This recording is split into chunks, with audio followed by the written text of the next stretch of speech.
deixarei, nem desampararei. Estou aqui, estou bem aqui. Vim para romper todos os limites. Em meio ao fogo, contigo eu estarei.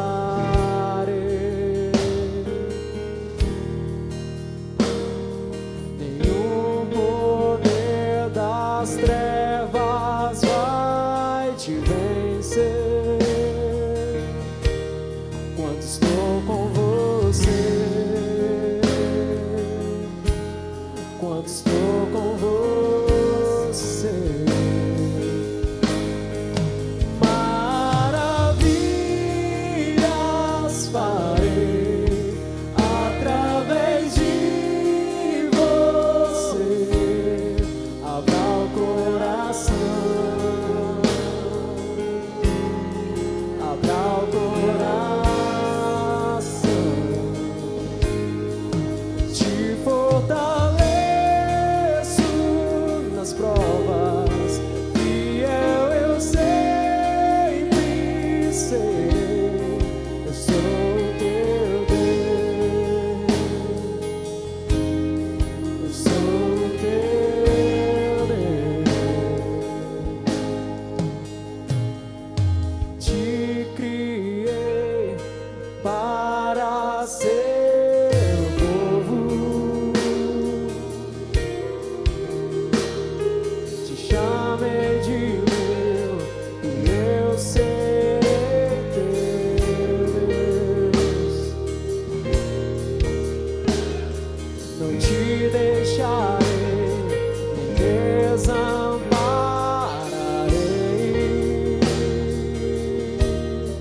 Eu estou aqui, estou bem aqui. Vim para romper todos os limites.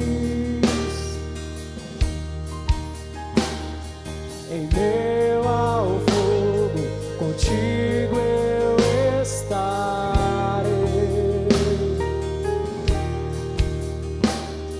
Nenhum poder das trevas vai te vencer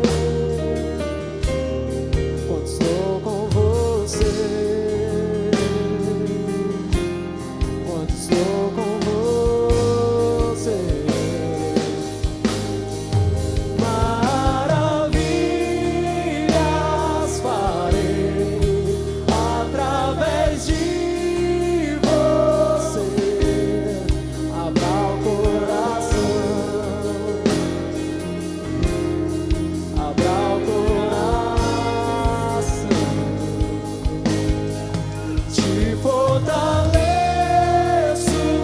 nas provas, fiel eu sempre serei. Eu sou teu Deus, eu sou teu Deus. Em cada luta, em cada batalha, em meio ao medo, nas noites escuras, estarei lá, estarei lá. Em cada deserto ou na tempestade, em meio à tristeza,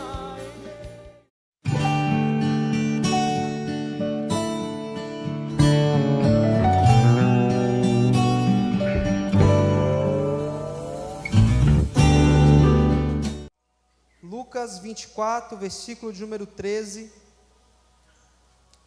diz assim o texto: Naquele mesmo dia, 2 deles estavam indo para um povoado chamado Emaús, a 11 quilômetros de Jerusalém. No caminho conversavam a respeito de tudo o que havia acontecido. Enquanto conversavam e discutiam, o próprio Jesus se aproximou e começou a caminhar com eles. Mas os olhos deles foram impedidos de reconhecê-lo. Ele lhes perguntou sobre o que vocês estão discutindo enquanto caminham. Eles pararam com os rostos entristecidos. Um deles, chamado Cleopas, perguntou-lhe: você é o único visitante em Jerusalém que não sabe das coisas que ali aconteceram nesses dias? Que coisas? Perguntou ele. O que aconteceu com Jesus de Nazaré? Responderam eles. Ele era um profeta poderoso em palavras, em obras, diante de Deus e de todo o povo. O chefe dos sacerdotes e as nossas autoridades o entregaram para ser condenado à morte e o crucificaram. E nós esperávamos que era ele que ia trazer a redenção a Israel. E hoje é o terceiro dia, desde que tudo isso aconteceu.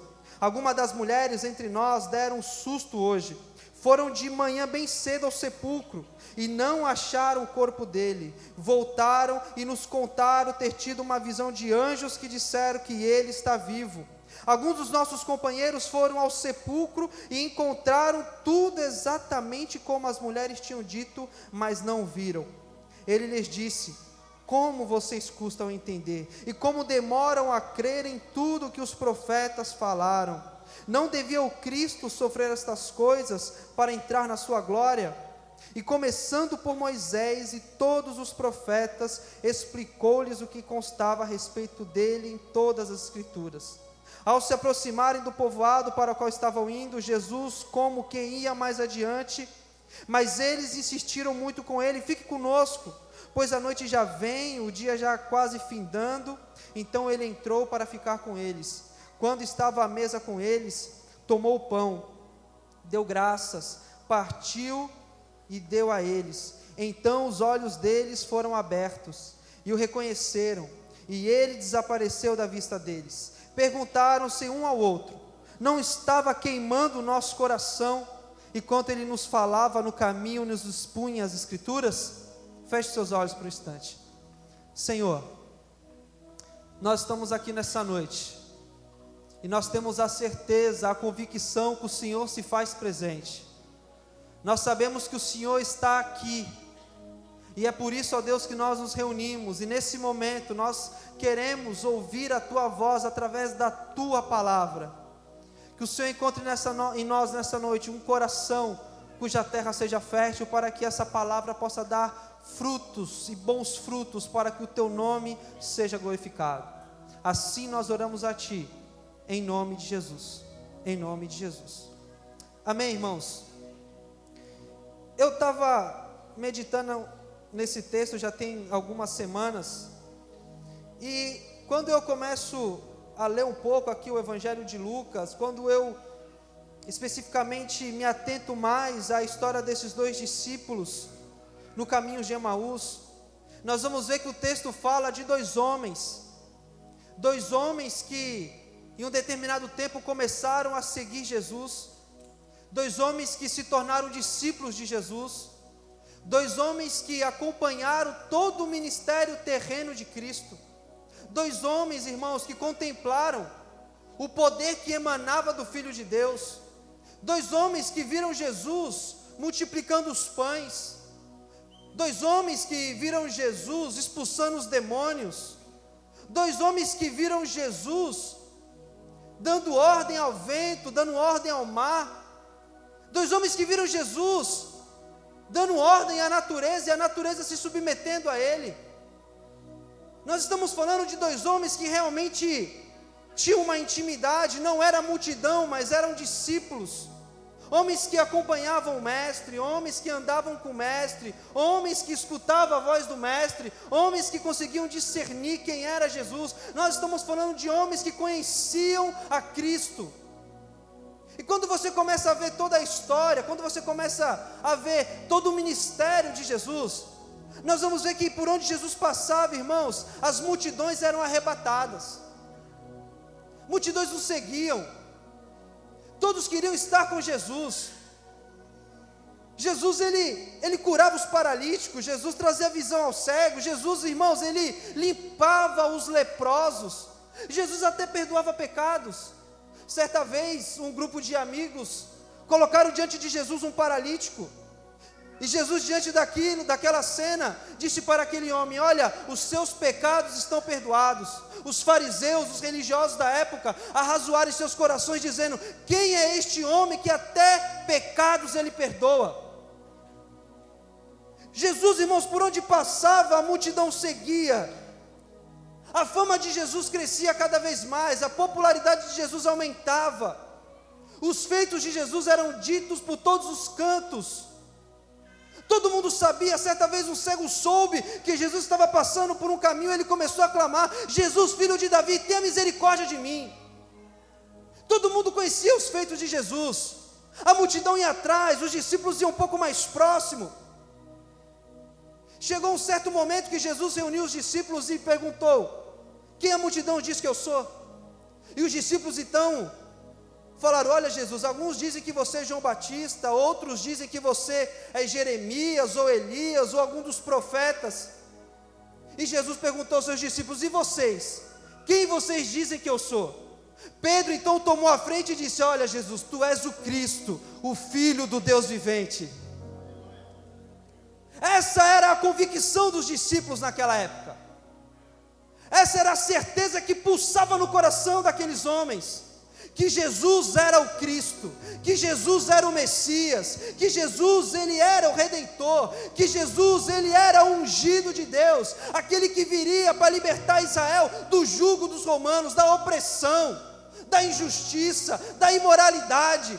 Os discípulos tinham a certeza em seus corações, irmãos, que Jesus era o Cristo, que Jesus era o Messias, que Ele era o próprio Deus encarnado, que na frente deles ali estava o Messias em carne, em osso, pele. Ele era o Filho de Deus, o escolhido, aquele que ia trazer libertação para a nação. Os discípulos tinham essa convicção. Os discípulos criam piamente que Jesus era o Cristo, era o ungido. E conforme os evangelhos relatam, Jesus deixara a Galileia e cada vez mais então ele vai se aproximando de Jerusalém, e a multidão atrás dele.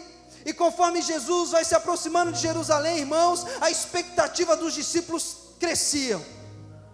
É agora que Jesus vai estabelecer o reino dele. A expectativa daqueles homens só aumentavam. Jesus, irmãos, ele chega em Jerusalém, ele começa então a limpar o templo, ele expulsa os cambistas, ele denuncia a religião hipócrita daquela época. Jesus ressuscita Lázaro, os feitos de Jesus são anunciados em Jerusalém. E a expectativa no coração daqueles homens aumentavam. Ele vai estabelecer o reino. Roma vai se submeter a Jesus, Roma vai se submeter a Cristo.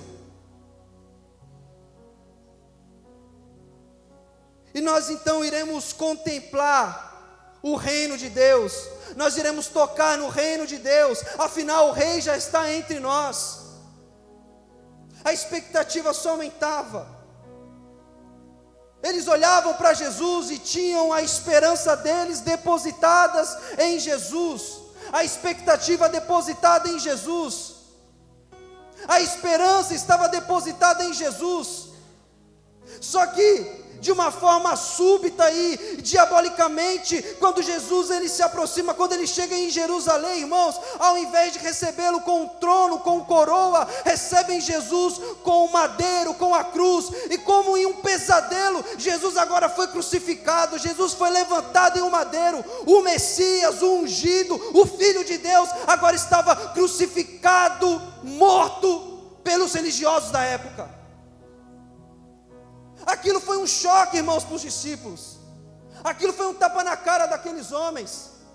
O sonho desmoronou, as expectativas foram frustradas, a decepção adentrou no coração daqueles discípulos. Agora, irmãos, não há mais redentor, não há mais redenção, não há mais salvador, não há mais salvação. O Messias morreu. O Messias foi crucificado. Se findou as expectativas desses homens. Os discípulos estão abalados, entristecidos, com os corações decepcionados. se sentindo sozinho talvez, abandonado. Foi criada uma expectativa na qual eles agora contemplam e olham e veem que não há mais esperança, não há outro caminho a não ser retornar à velha vida, a não ser retornar à velha cidade, a não ser voltar àquela rotina medíocre, a não ser retornar para Emaús. Os discípulos agora decidem deixar Jerusalém, e quando nós falamos em Jerusalém, nós estamos falando de sonho, de esperança. Mas agora a esperança deles acabara de falecer, de morrer na sua frente. Eles voltam para Emaús, eles decidem voltar à velha vida. E no versículo de número 15, o texto diz que enquanto conversavam e discutiam, o próprio Jesus se aproximou e começou a caminhar com eles. Aqueles homens ali, irmãos, estavam decepcionados, estavam entristecidos, sem esperança, sem motivos de viver, decididos a voltar à velha vida, se sentindo largados no mundo. E é nesse momento então que Jesus chega e começa a caminhar com aqueles homens. Eu não sei você, irmãos, mas por muitas vezes eu já me senti assim. Por muitas vezes eu já me senti abandonado. Por muitas vezes eu já me senti entristecido. Por muitas vezes eu tive expectativas das quais essas não foram sanadas, e eu me decepcionei, e eu me senti abandonado, largado, sem amigos, sem líder, sem ninguém. Mas quando eu leio o texto, irmãos, isso trouxe uma grande alegria para o meu coração. É nesses momentos que você se sente largado, abandonado, entristecido. É nesses momentos, quando você está no olho do furacão, que a crise chega na tua casa, que Jesus está ao seu lado. É nesses momentos, irmãos, quando você não consegue ver, que você pensa que todo mundo te abandonou, que todo mundo te largou, que ninguém mais se preocupa contigo, ninguém se preocupa com o teu coração. É nesse momento que Jesus está ao seu lado, andando contigo. Jesus, ele caminha com os discípulos, e da mesma forma, quando eu olho para a Bíblia, eu vejo a história de Josué. Josué foi o sucessor de Moisés, e o texto diz, irmãos, que não houve profeta maior que Moisés. Moisés agora morre, e Josué agora é responsável por guiar, por direcionar, por liderar aquele povo. Só que, irmão, Josué, ele sente medo, ele fica amedrontado, ele se sente abandonado, ele se sente incapacitado de tamanha responsabilidade. E Josué, ele teme, mas Deus fala para Josué: Josué, não fui eu que lhe ordenei, seja forte e corajoso, não se apavore nem desanime, pois o Senhor, o seu Deus, estará com você por onde você andar. Irmãos, eu quero dizer para você nessa noite, em nome de Jesus, entenda isso. Talvez você entrou aqui se sentindo abandonado, pensando que você está sozinho. Talvez a crise, as tribulações, as dificuldades chegaram até a tua casa, chegaram até a tua tenda, e você olha e parece que nem Jesus está intercedendo por você. A crise às vezes não nos deixa, não nos permite contemplar, mas eu quero dizer para você nessa noite com convicção, irmãos, Jesus, ele não te abandonou. Seja forte, seja corajoso, ele está contigo em todo o tempo. Ele nos prometeu que estará com a igreja até a consumação dos séculos.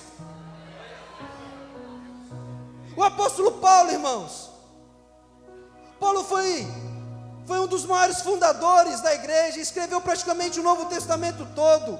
O homem que se doou pela obra, o homem que se doou pelo reino de Deus, o homem que sofreu, que padeceu, o homem que leva as marcas do evangelho em seu corpo.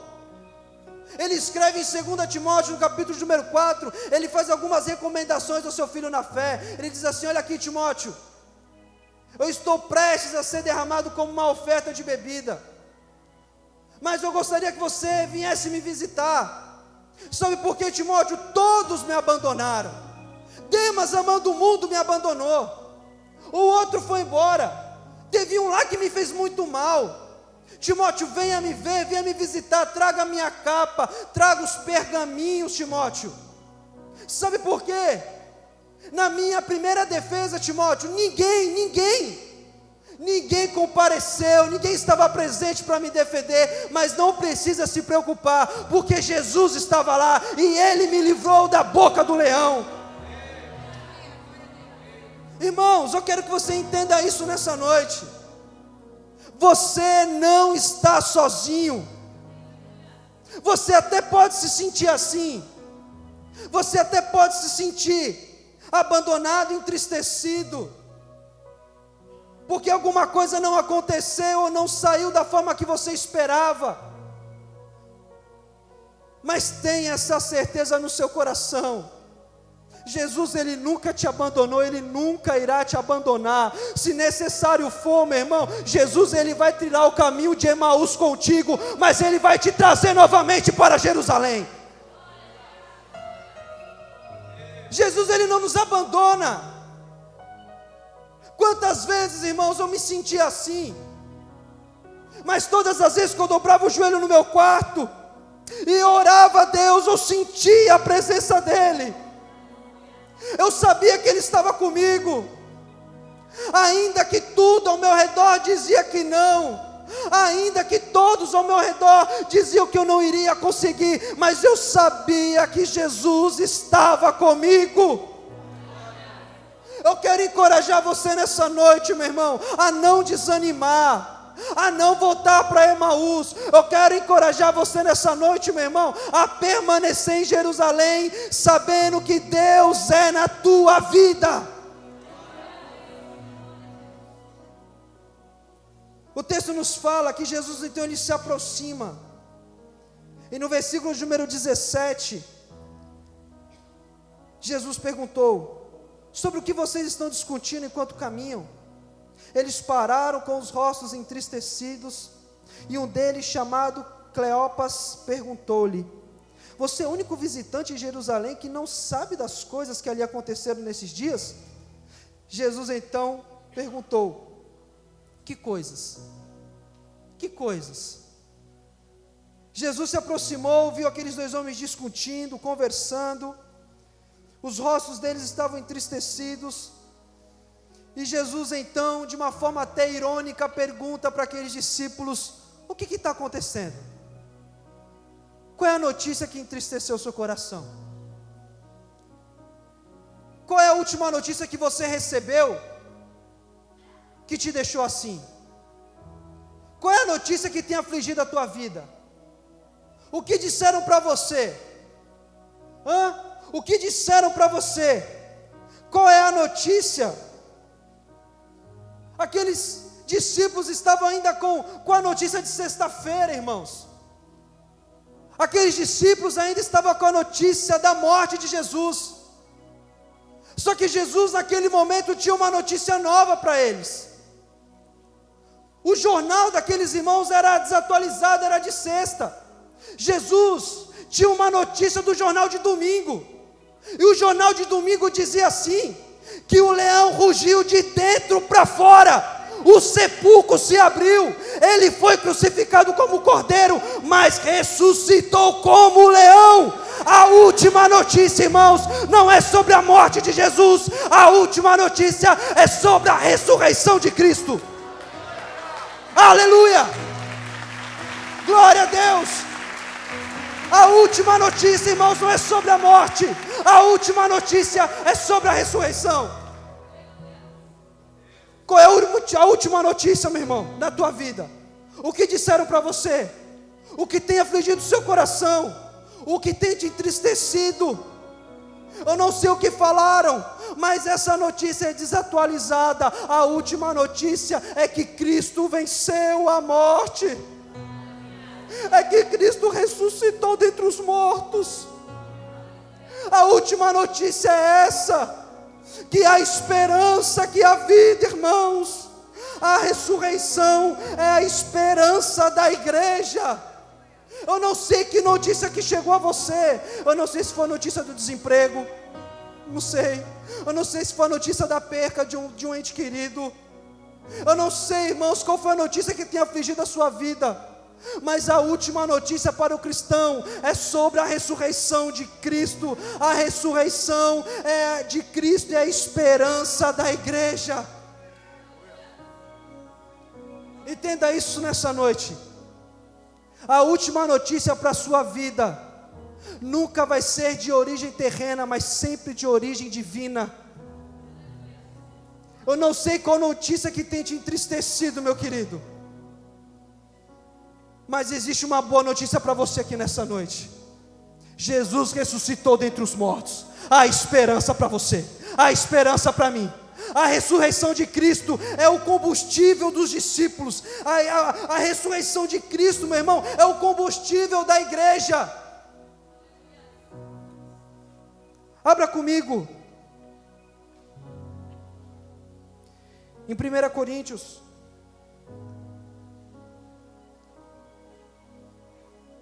capítulo de número 15, versículo de número 12.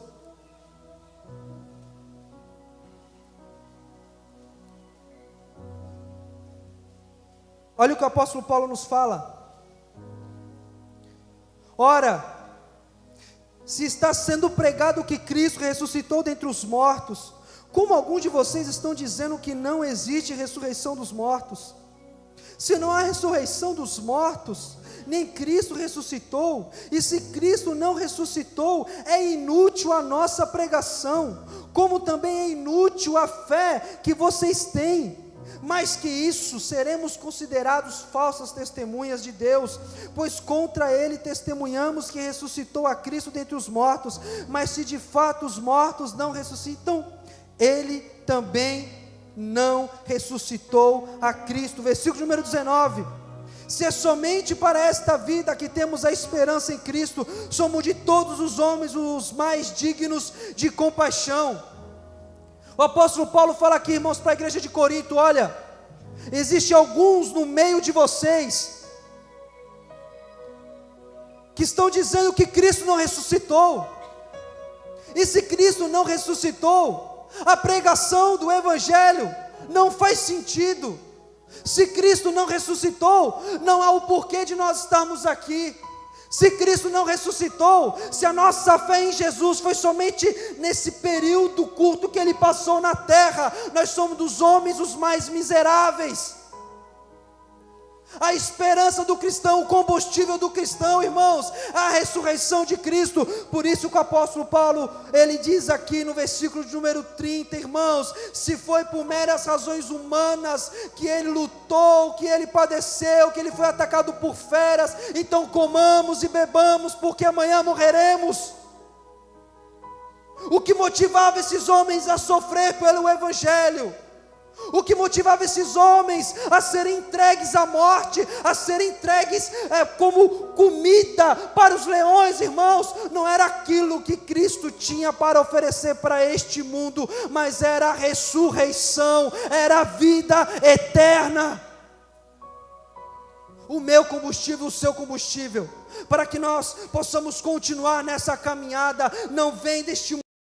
Não está ligado naquilo que o Senhor pode nos proporcionar aqui, mas o nosso combustível para que nós possamos continuar firmes é a certeza, é a convicção que da mesma forma que Deus ressuscitou Jesus dentre os mortos, Ele também nos ressuscitará. Sabe o que dava coragem para aqueles mártires? Sabe o que motivava Estevão, o apóstolo Paulo, Pedro e tantos outros a morrerem pelo Evangelho, a não renunciarem, mas pelo contrário, a avançarem diante das lutas, diante das provações? Era a certeza, irmãos, que Cristo venceu a morte. Como o apóstolo Paulo disse: ó morte, onde está a tua vitória? Ó inferno, onde está o seu aguilhão? O motivo de você estar aqui nessa noite, meu irmão, o teu combustível não é aquilo que o Senhor pode fazer, mas é aquilo que Ele já fez na cruz do Calvário por você. A igreja está na terra, e a esperança da igreja, meu irmão, o combustível da igreja é a ressurreição de Cristo, é a ressurreição de Cristo, porque da mesma forma que Ele ressuscitou, nós cremos que Deus irá nos ressuscitar.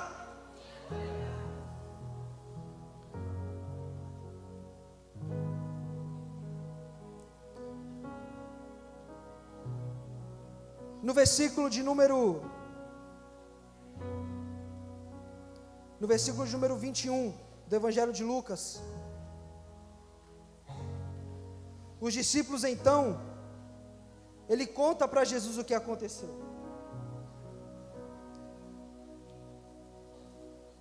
E ele explica: porventura somente você não conhece, não sabe o que aconteceu? E ele discorre dizendo: olha, os nossos líderes religiosos, os sacerdotes, crucificaram a Cristo, crucificaram a Jesus, um profeta poderoso em palavras. E no versículo número 21, ele diz: e nós esperávamos que era Ele que ia trazer a redenção de Israel.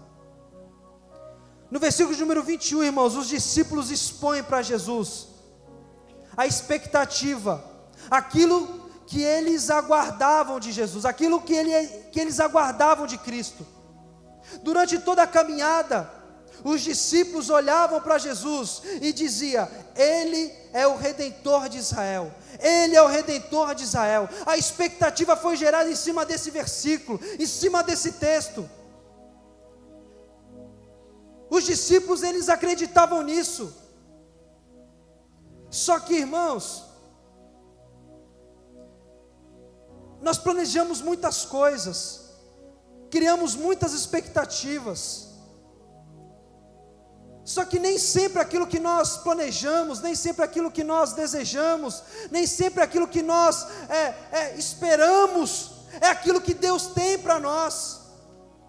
Os discípulos esperavam a redenção de Israel, só que o que Deus tinha era algo muito maior. Não era remir simplesmente um povo, era remir a humanidade. Enquanto os discípulos esperavam a redenção de Israel, é como se Jesus falasse para ele: olha, você está esperando a redenção de um povo, eu vim para trazer a redenção para todos, para que todos sejam salvos. Entende isso nessa noite, meu irmão. Os seus planos, os seus caminhos, por muitas vezes até pode parecer bom, proveitoso, mas os planos de Deus são maiores, os caminhos de Deus são maiores, aquilo que Ele tem para a sua vida é bem maior, é bem melhor. Então creia nele, confia nele, espere e Ele tudo fará. Era isso que os discípulos esperavam, a expectativa estava em cima disso.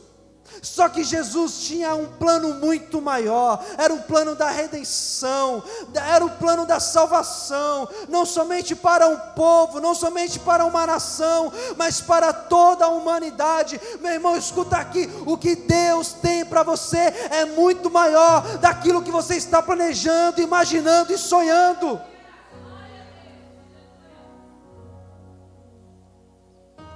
No versículo de número 26, Jesus então diz: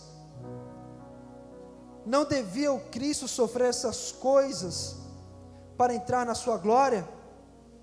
E começando por Moisés e todos os profetas, explicou-lhes o que constava a respeito dele em todas as Escrituras.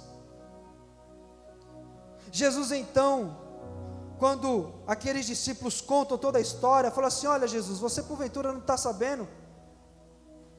Você não sabe o que aconteceu? Crucificaram um profeta, poderoso em palavras. Ele foi crucificado, ele foi morto, foi afligido. Só que algumas das mulheres foram visitar o sepulcro e encontrou o sepulcro vazio. Alguns dizem que ele ressuscitou dentre os mortos, mas ninguém mais achou o corpo dele, ninguém sabe onde ele está. E Jesus diz então: olha, como vocês demoram para crer. Não devia Cristo padecer, não devia Cristo sofrer todas essas coisas para que ele pudesse então entrar na glória. E aí o texto diz no versículo número 27, e começando por Moisés e todos os profetas, explicou-lhes o que constava a respeito deles em todas as escrituras. Jesus é como se ele pegasse a Bíblia, irmãos, e ele começasse a mostrar, começasse de uma forma expositiva desde Moisés, passando por todos os livros, mostrando, pregando, ensinando aqueles dois homens que era necessário que tudo isso acontecesse. Jesus ele explica a palavra. O que acontece, meu irmão, nesse tempo é que nos falta é uma pregação cristocêntrica, é uma mensagem onde Cristo seja glorificado, onde Cristo seja exaltado. Entenda uma coisa, meu irmão, o que vai te firmar na igreja é a palavra de Deus, a mensagem, o evangelho fala acerca de Cristo e a este crucificado. Nós não precisamos de mais nada, nós não precisamos enfeitar a palavra, ela por si só já tem a sua beleza. A cruz é suficiente para a igreja, Cristo é suficiente para nós, irmãos. Nós não precisamos inventar moda, nós não precisamos de misticismo, nós não precisamos de nada disso. O que nós precisamos é de Jesus. Nós precisamos de Jesus. Nós precisamos de Jesus. De Gênesis, Êxodo, Levítico, todos os livros da Bíblia fala de Jesus. O que a igreja precisa, irmãos, é de Jesus. É isso que nós temos que entender. Irmãos, nós precisamos de Jesus. A mensagem tem que falar de Jesus. O nome dele tem que ser glorificado. O nome dele tem que ser exaltado. Ele tem que ser o centro das nossas mensagens. Nós precisamos pregar sobre ele, porque ele se transforma, ele salva, ele cura, ele liberta. A Bíblia diz: conhecereis a verdade, e a verdade vos libertará. Escuta aqui, irmãos, a palavra de Deus, ela é viva, ela é eficaz, é mais penetrante que qualquer outra espada de dois gumes, penetra até a divisão da alma, do espírito, da junta, da medula, e é apta para discernir os pensamentos e as intenções do coração. O que a igreja precisa não é de métodos, a igreja precisa de Jesus. Você precisa de Jesus, eu preciso de Jesus. Se eu estou aqui nessa noite, meu irmão, é por causa de Jesus. É porque eu conheci um Cristo que se entregou por mim, que levou sobre si os meus pecados. Eu conheci um Cristo que se revelou a mim de tal forma que eu consegui enxergar a minha pecaminosidade, e eu consegui entender o tamanho de sua graça. Se eu estou aqui nessa noite, é porque Jesus me transformou. E a igreja não precisa de mais nada a não ser de Jesus. Eu falo para os jovens, irmãos, esse negócio aí é muito oba-oba hoje em dia. É muita coisa, é muito disse-me-disse. É pó de ouro, é pena voando. Irmãos, eu não quero saber de nada disso. Pode tirar os dons, pode tirar os milagres. O evangelho e a palavra continuam sendo poderosa, porque a palavra de Deus é poder para a salvação. É muita inventação, é muita invenção, irmãos. É muita coisa. A simplicidade se perdeu. Eu vejo Jesus abrindo os olhos de dois homens que estão voltando à velha vida, simplesmente falando sobre Ele. Falando sobre Ele. É como Jesus pegasse a Bíblia e falasse: olha aqui, Mateus, deixa eu falar um pouquinho sobre mim para você.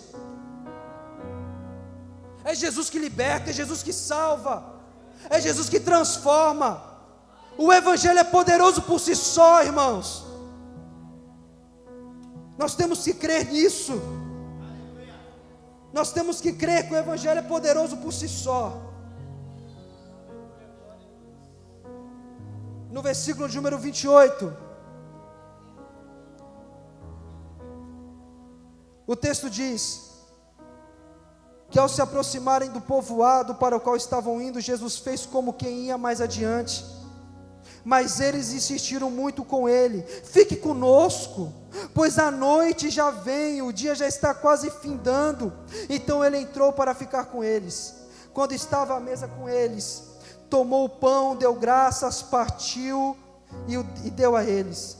Então os olhos deles foram abertos e o reconheceram, e ele desapareceu da vista deles. Olha aqui, irmãos, Jesus então está se dirigindo, e Jesus ele fez como se ele fosse mais adiante, como se ele não iria ficar mais com os discípulos. E os discípulos então insistiram: olha, fique conosco, entre, fique conosco. E Jesus entrou, se assentou na mesa, e o texto diz que então Jesus ele reparte o pão. Aqueles homens eram discípulos de Jesus, viram Jesus fazendo isso por muitas vezes, viram Jesus repartindo o pão por inúmeras vezes, irmãos. E nesse exato momento, em um ato tão simples, no repartir do pão, o texto diz que os olhos deles foram abertos. Isso é para quem tem intimidade. Sabe quando você decide pegar o caminho de Emaús? Não sei se você já fez isso, mas eu já tentei. E aí você está trilhando o caminho de Emaús, mas você já se relacionou com Cristo, você conhece a Cristo, você é discípulo. E aí, meu irmão, pode vir anjo, você não vê anjo, Jesus anda do seu lado, você não consegue ver Jesus. Mas aí numa coisa simples, quando uma folha cai da árvore, quando passa aquele caminhão escrito assim atrás: Jesus te ama. Em uma coisa mais inusitada, você olha e fala: opa, Jesus falou comigo, agora eu sei, Ele está aqui. No partir do pão, não precisou de muita coisa, num gesto simples de quem conhece a Jesus naquele momento. Olha, os olhos deles foram abertos, eles conseguiram identificar Jesus, e naquele exato momento então Jesus desaparece. E aí o versículo número 32, eu sou apaixonado. Perguntaram-se um ao outro: não estava queimando o nosso coração enquanto ele nos falava no caminho e nos expunha as escrituras? Não queimava o nosso coração enquanto esse homem falava? Ei, meu filho, o teu coração não queima mais, né? Quando você ouve a palavra de Deus, o que tem feito o teu coração queimar? O que tem feito o seu coração queimar, meu irmão? O que tem feito o seu coração pegar fogo? Os discípulos disseram: olha, porventura quando esse homem falava, o nosso coração não queimava. Que coisa é essa? Que fogo é esse que queima aqui dentro?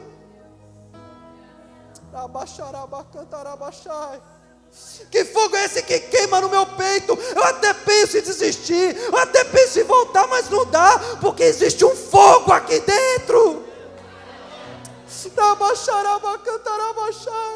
Eu até fico desanimado, eu até fico entristecido, fico decepcionado com Deus, mas quando eu penso em parar, há um fogo no meu peito. Algo queima aqui dentro, irmãos, e aí eu não consigo parar mais.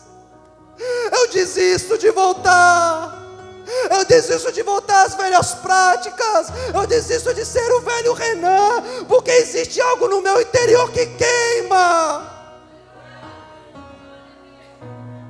Ah, meu irmão, você já conversou com algum amigo assim, trocando ideia? E aí, ao invés de estar falando do Corinthians, que é líder, tu está falando da palavra, já? E aí tu começa a ficar com o coração quente, hein, meninão?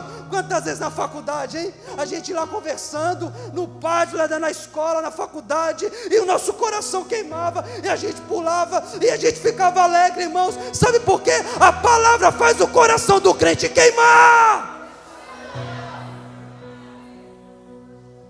Que igreja é essa? Que juventude é essa? Que o coração mais não queima. O coração não queima mais pela palavra.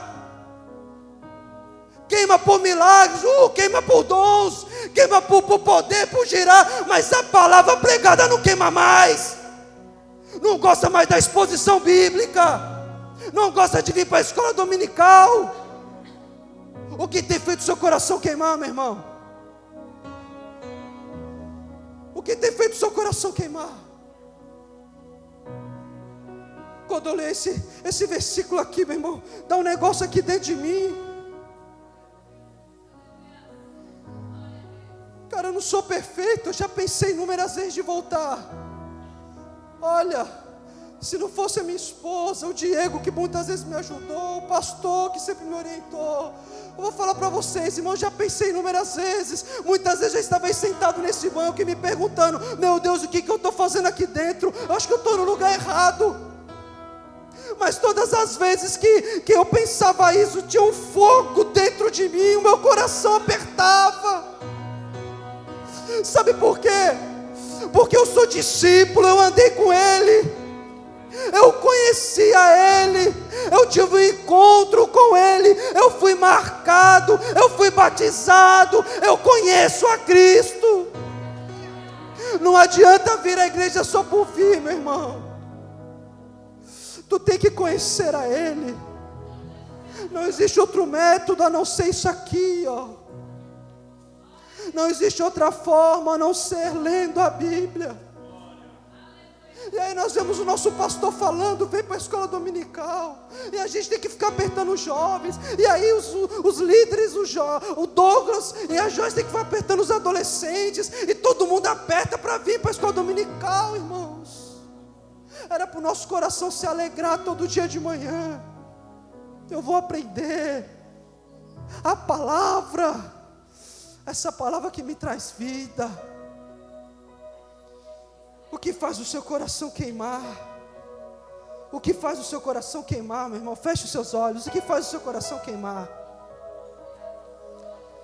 O que faz o seu coração queimar?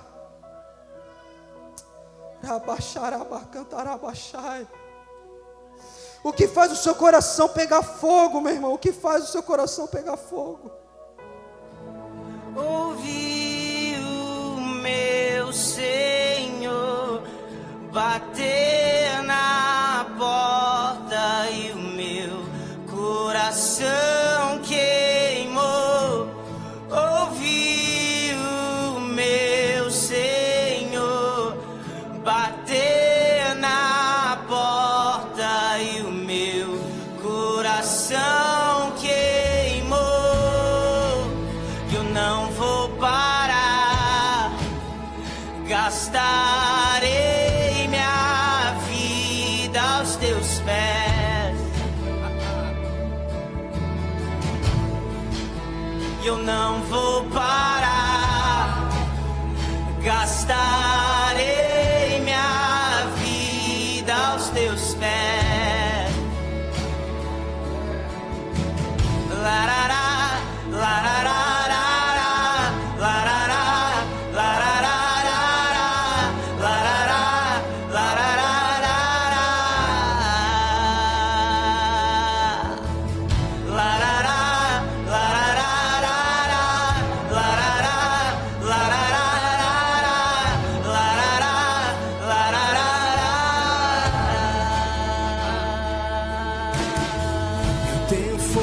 Cerrado em meu peito, que não me dá descanso.